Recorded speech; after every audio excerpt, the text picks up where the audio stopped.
ये किसान और मजदूरों का आंदोलन है और किसान इस आंदोलन को लीड कर रहे हैं और देश को बचाने का आंदोलन है। जिस तरह से देश के हर व्यक्ति की जिंदगी इसने दांव पर लगा दी है, ये बहुत गलत है।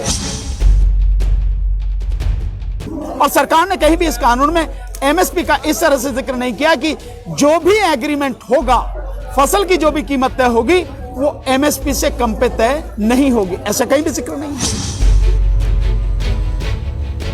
जिस कानून में अदालत का दखल रोका जाए, यानी उस कानून के तहत अगर कोई काम होता है तो कोई व्यक्ति अदालत नहीं जाएगा, ये रोक अगर लगाई जाए, अपने आप में ही वो कानून पूरी तरह से गैर कानूनी और गैर संवैधानिक है।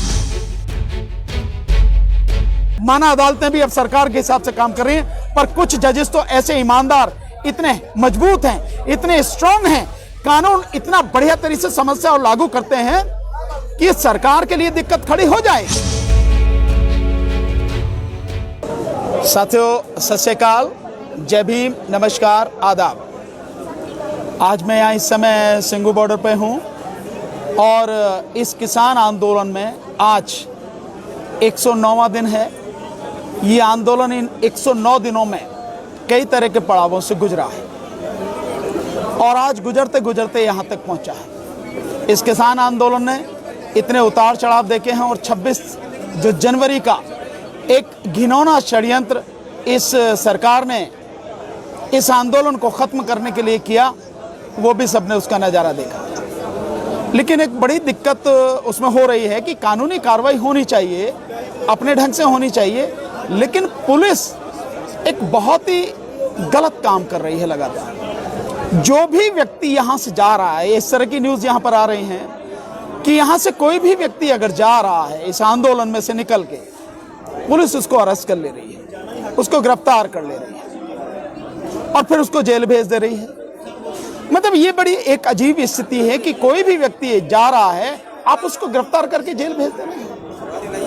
आप ये मान ले रहे हैं कि जो किसान आंदोलन में जा रहा है वो कोई अपराधी है और आप कानून को ताक पे रख के लोगों को परेशान कर रहे हैं। यहां तक कि लोगों को गुरुद्वारे तक भी नहीं जाने दिया जा रहा है, वहां भी अरेस्ट कर लिया जा रहा है, उससे पहले भी अरेस्ट कर लिया जा रहा है। ये बड़ी अजीब स्थिति है। एक और बड़ी मेरे सामने जो स्थिति आई है, जो अभी लोग, मैं जैसे यहाँ पे आया हूँ इस आंदोलन में, तो पीछे साथी बता रहे कि जो किराया भी लिया जा रहा है, वो किराया भी यहाँ आने वाले लोगों से डबल लिया जा रहा है। ये कैसे लिया जा रहा है समझ में नहीं आ रहा मेरे। मतलब जो किराया वहां से लेके यहाँ तक माना 15 रुपए लगता है, उससे 30 रुपए लिए जा रहे हैं। ये जो सारी चीजें हैं, मैं समझ रहा हूं कि सरकार पुलिस के माध्यम से इस आंदोलन में आने वाले लोगों को डराने की कोशिश कर रही है, इस आंदोलन को कमजोर करने की कोशिश कर रही है। इस आंदोलन में लोग शामिल ना हो, इस आंदोलन की ताकत ना बढ़े, ऐसा प्रयास, ऐसा घिनौना प्रयास सरकार पुलिस के माध्यम से कर रही है। किसान इंसान है, कोई वो नहीं है जो उन्हें बड़े विशेषण दिए गए। और पुलिस वालों से मेरा निवेदन है कि तुम भी सरकार की गुलामी में ऐसे मत डूब जाओ कि इंसानियत को पूरी तरह से शर्मसार कर दो या खत्म ही कर दो। तुम भी इंसान हो, कल तुम्हारे साथ भी जो है ये सिचुएशन हो सकती है। सरकार तुम्हारे खिलाफ भी कोई ऐसे कानून बना सकती है, तो तुम्हें भी इंसानियत को कम से कम सामने रख के लोगों के प्रति व्यवहार करना चाहिए। ऐसा ना करे पुलिस, ऐसा मेरा आग्रह है, ऐसा मेरा आग्रह है। दूसरा, इस आंदोलन में जिस तरह से यह आंदोलन लगातार बढ़ता चला जा रहा है, आज 109 दिन में भी इस आंदोलन की ताकत कम नहीं हुई है, बल्कि बहुत बढ़ गई है। यह आंदोलन सरकार के हिसाब से, जो सरकार कल कहती थी कि ये पंजाब और हरियाणा का आंदोलन है, फिर सरकार ने कहा कि ये पश्चिमी उत्तर प्रदेश का आंदोलन है, फिर इस पे एक ठप्पा लगाया कि ये जाट आंदोलन है। ये ना पंजाब और हरियाणा का आंदोलन है, ना ये जो है पश्चिमी उत्तर प्रदेश का आंदोलन है, और ना ही ये जाट आंदोलन है। ये किसान और मजदूरों का आंदोलन है। और किसान इस आंदोलन को लीड कर रहे हैं और देश को बचाने का आंदोलन है। ये सरकार जिस तरह से इन कानूनों को लेकर आई है, कोई भी संवेदनशील सरकार ऐसा कानून नहीं ला सकती, लेकिन ये सरकार तो निश्चित रूप से तानाशाह सरकार है और देश की बहुसंख्यक आबादी को गुलाम बनाने के लिए, इस देश को हिंदू राष्ट्र घोषित करने के लिए काम करने वाली सरकार है। जो सपना इनका कभी पूरा नहीं होगा, मैं निश्चित रूप से इस बात को कह सकता हूं कि यह सपना सपना ही रहेगा और पूरी तरह से टूट जाएगा, कभी पूरा नहीं होगा। लेकिन इस सपने को साकार करने की चाहत में जिस तरह से देश को तबाह कर रही है सरकार, जिस तरह से देश के हर व्यक्ति की जिंदगी इसने दांव पर लगा दी है, ये बहुत गलत है। सरकार को सोचना चाहिए और सरकार को इन कानूनों को तत्काल वापस लेना चाहिए। वैसे तो इसमें बहुत सी चीजें जिन्हें मैं आपको बताता रहा हूं, लगातार बताता रहा हूं, वीडियोस में मैंने लगातार बताया है। जो पत्रकार मेरे से सवाल पूछते हैं उसमें मैंने सारी चीजें लगातार बताई हैं कि किस तरह से न केवल देश के 14 करोड़ 64 लाख किसानों को यह तबाह कर देगा, बल्कि इस देश के जो 82 करोड़ गरीब हैं, मजदूर हैं, जिनके लिए सरकार, इस देश की संसद ने 2013 में नेशनल फूड सिक्योरिटी एक्ट बनाया था और इस देश के गरीबों को राशन की 5 लाख दुकानों के माध्यम से सस्ते कम दामों पर अनाज देने की बात कही थी और यहां तक भी कहा था कि इन गरीब लोगों को 3 रुपए किलो चावल, 2 रुपए किलो गेहूं और 1 रुपए किलो मोटा अनाज देने की व्यवस्था की थी। तो वो 82 करोड़, ये सरकारी आंकड़ा है, मेरा आंकड़ा नहीं है, सरकार ने जितने लोग कोट किए हैं उन लोगों की मैं बात कर रहा हूं। इन्हें 82 करोड़ गरीब और मजदूरों को तबाह कर देगा ये कानून। क्यों कर देगा? एक बहुत छोटे से उदाहरण से आप समझ सकते हैं कि जो कॉन्ट्रैक्ट फार्मिंग है, उस कॉन्ट्रैक्ट फार्मिंग में जब किसान और ट्रेडर के बीच में, आप मान के चलिए कि पूरे देश में अगर ये कानून जब लागू होगा और पूरे देश में किसान की तमाम जमीन पर उगने वाली फसल का एग्रीमेंट व्यापारियों से हो जाएगा और उस एग्रीमेंट में जो उस फसल की कीमत है कि किस रेट में व्यापारी उससे खरीदेगा, यह भी तय हो जाएगी फसल के बोने से पहले ही।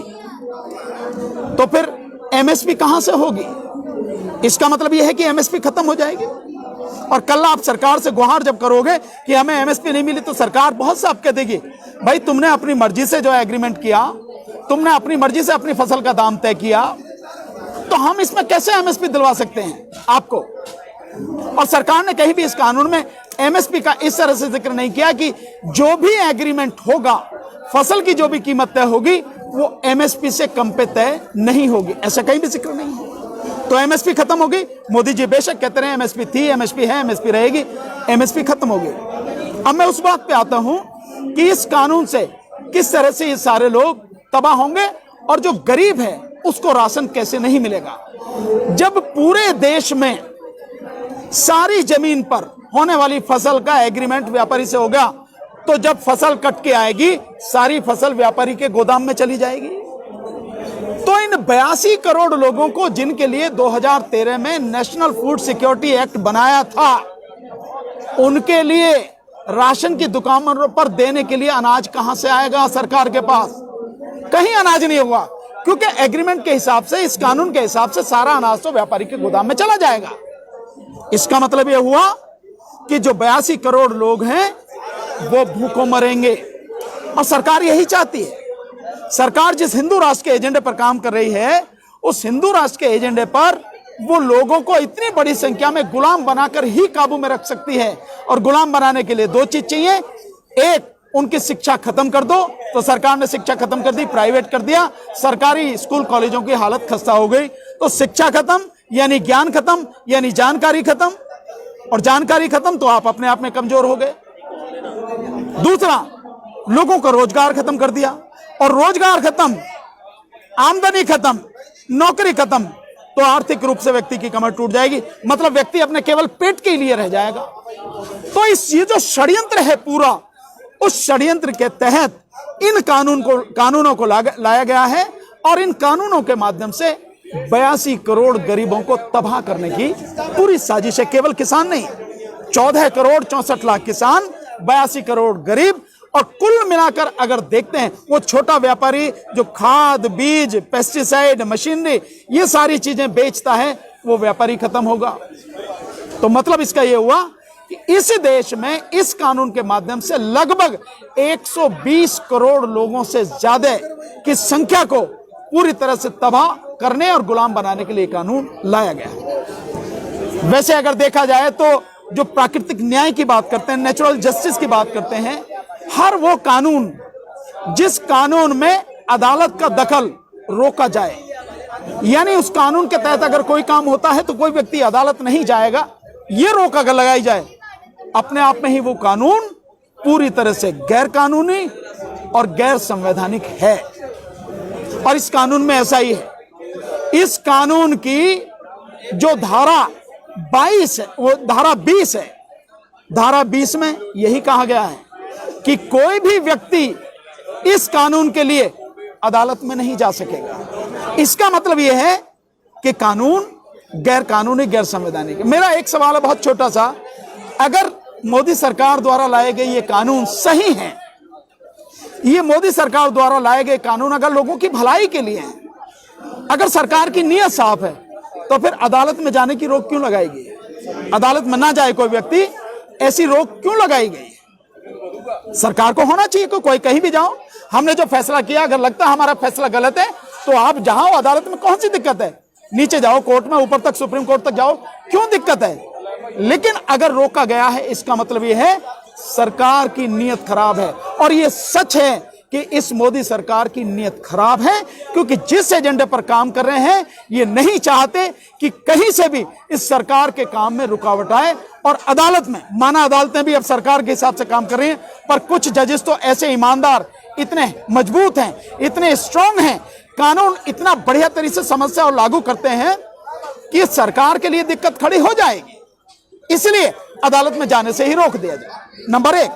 और नंबर 2, जिस तरह से बात कही है कि इस जो एग्रीमेंट वाला कानून है, कॉन्ट्रैक्ट फार्मिंग का कानून है, उसकी धारा 18 के तहत एक बड़ी अजीब बात की गई है। बहुत मजेदार बात आप देखें कि एक व्यक्ति के हाथ में आपने हथियार दे दिया मेरी गर्दन काटने का, और उसने मेरी गर्दन काट दी और फिर कह दिया भाई इसके खिलाफ कुछ काम नहीं है, इसके खिलाफ कोई नहीं होगा।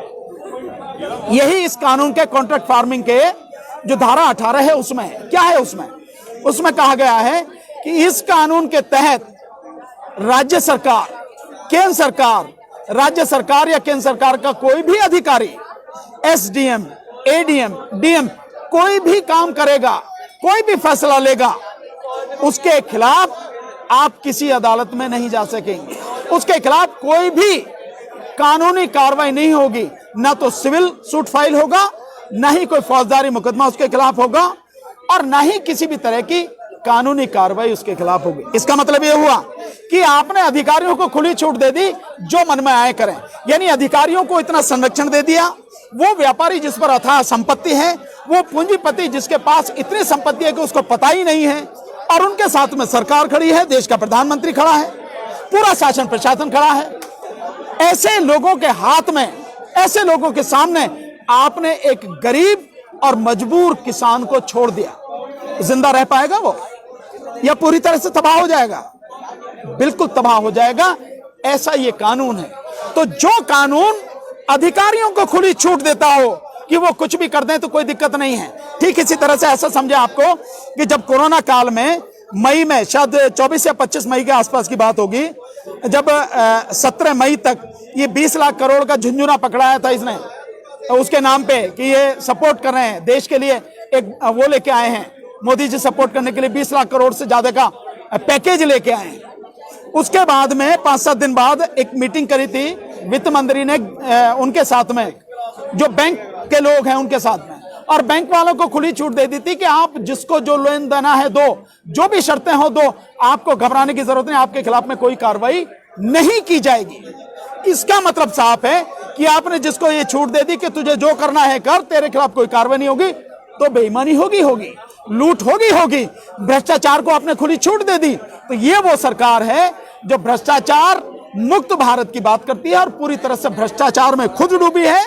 अब भ्रष्टाचारियों को पैदा कर रही है, भ्रष्टाचार को बढ़ावा दे रही है। ठीक इसी तरह से इस कानून के तहत सरकारी अधिकारियों को, कर्मचारियों को पूरी छूट दे दी गई है और यह भी कह दिया गया कि उनका जो फैसला यानी डीएम का फैसला या एडीएम, इनका फैसला लास्ट होगा और वो ऐसे होगा जिस तरह से भारतीय जो कानून है उसकी सीपीसी यानी सिविल जो प्रोसीजर कोड है, दीवानी प्रक्रिया संहिता जो, उसके तहत जो फैसला होगा उसको लागू होगा, जो डिक्री होगी उसकी तरह से मानी जाएगी। यानी सीपीसी के तहत आप उसको मान कर रहे हैं, लेकिन सीपीसी के तहत किसी भी जज को उस पर मतलब हस्तक्षेप करने का अधिकार नहीं है, वो उसके कोई मुकदमे देखने का अधिकार ये है। इसलिए ये कानून पूरी तरह से गलत है और ये बात मैं बार बार बता चुका हूं, हर कोई बता चुका है। शुरू से ये बात है कि ये कानून बनाने का केंद्र सरकार को अधिकार नहीं, क्योंकि ये कानून स्टेट लिस्ट के अंतर्गत आते हैं। अनुच्छेद 246 246 के तहत 7th शेड्यूल 7वीं अनुसूची में जो सेकंड लिस्ट है स्टेट लिस्ट, उसके अंतर्गत सीरियल नंबर 14 पर एग्रीकल्चर यानी कृषि और सीरियल नंबर 28 पर मार्केटिंग ये आते हैं। ये सेंटर के सब्जेक्ट नहीं है, तो सेंटर के सब्जेक्ट नहीं है तो सेंटर को कानून बनाने का अधिकार नहीं है और मोदी जी ने जबरदस्ती ये कानून बनाए। इसको ऐसे समझिए आप कि एक खेत मेरा है, मैं जो चाहूं करूं, एक खेत आपका है, आप अपने खेत पर जो चाहे करें। लेकिन अगर मैं आपके खेत पर कब्जा करके कहूं कि नहीं मैं तो इस पर मैं करूंगा, मैं मालिक हूं, तो कैसा लगेगा? ये अवैध कब्जा हो गया। और इसी तरह से ये सरकार इस देश में ये कानून लाके इसको तबाह करना चाहती है और केवल इसके पीछे इतनी इंटेंशन नहीं है, राज्य सरकार का अधिकार छीनकर कानून बनाना, इस देश का जो संघीय ढांचा है, फेडरल स्ट्रक्चर है, उसको भी खत्म करने का एक षड्यंत्र है। जैसे इस सरकार ने जीएसटी बनाया और जीएसटी बनाकर जो स्टेट को टैक्स कलेक्ट करने का अधिकार था उसके माध्यम से, सेल टैक्स के माध्यम से उस सबको इकट्ठा कर दिया। तो इकट्ठा तो कर लिया सेंट्रल गवर्नमेंट ने और स्टेट गवर्नमेंट का जो हिस्सा था वो अभी तक उसे दिया नहीं है। यानी स्टेट गवर्नमेंट के पास जो पैसा जाना चाहिए था, जो उसकी इनकम थी, जो उसका हक था, वो भी इसके सरकार ने लूट के अपने पास में रख लिया, उनको पैसा नहीं दिया और कह रही है कि आप रिजर्व बैंक से कर्ज ले लो। क्यों ले लें भाई कर्ज? मेरा पैसा है, मुझे दे दो। ठीक इसी तरह वो क्यों किया गया? क्योंकि इस देश के संघीय ढांचे को खत्म करना है। आपको ध्यान आता है, मोदी जी कहते हैं एक नेशन एक इलेक्शन। इसका मतलब सीधा यह है कि एक इलेक्शन, ऐसा नहीं कि एक साथ इलेक्शन। एक इलेक्शन का मतलब है केवल मोदी जी का इलेक्शन, मोदी जी ही हैं सब कुछ। ये है इसका मतलब एक नेशन और वन इलेक्शन का। तो देश, उसके लिए देश को संघीय ढांचा जो है उसको कमजोर करना पड़ेगा, स्टेट को खत्म करना पड़ेगा, स्टेट की विधानसभाएं उनको खत्म करना पड़ेगा। और जब उनका आप पैसा छीन लो, पैसा अपने पास रख लो और उनका कानून बनाने का अधिकार आप छीन लो, तो इसका मतलब यह है कि आप राज्यों को कमजोर कर रहे हैं, इस देश के संघीय ढांचे को कमजोर कर रहे हैं। यह बड़ा भयानक षड्यंत्र है जिसको लोगों को समझने की जरूरत है। आज बस इतना ही, बाकी बातें बाद में। Please subscribe our channel and press the bell icon ताकि कोई भी नवी अपडेट तुसी मिस ना करो।